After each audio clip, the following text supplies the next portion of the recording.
Mala Kottakkal saint Teresa's കോളേജിൽ art fest നടത്തി. ഇടക്ക വാദ്യകലാകാരൻ പ്രസാദ് മാരാർ ഉദ്ഘാടനം നിർവഹിച്ചു.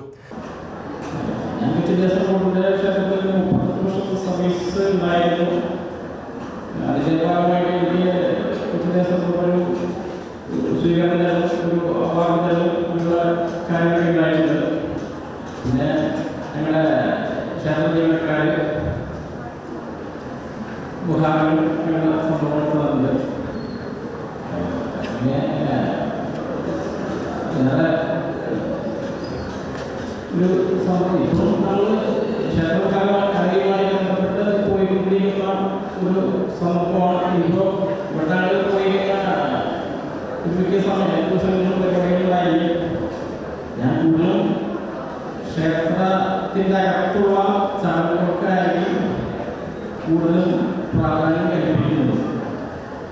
അതുകൊണ്ട് മറ്റ് പുറത്തെ പരിപാടികൾക്ക് പോക്ക് ചുരുക്കണം. എന്നാൽ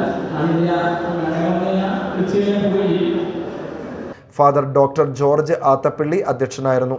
PTA vice president Nabeesath Jaleel, principal major doctor Alphonse Liguori, professor Ahammed KM, Devanand KR, Luba എന്നിവർ സംസാരിച്ചു.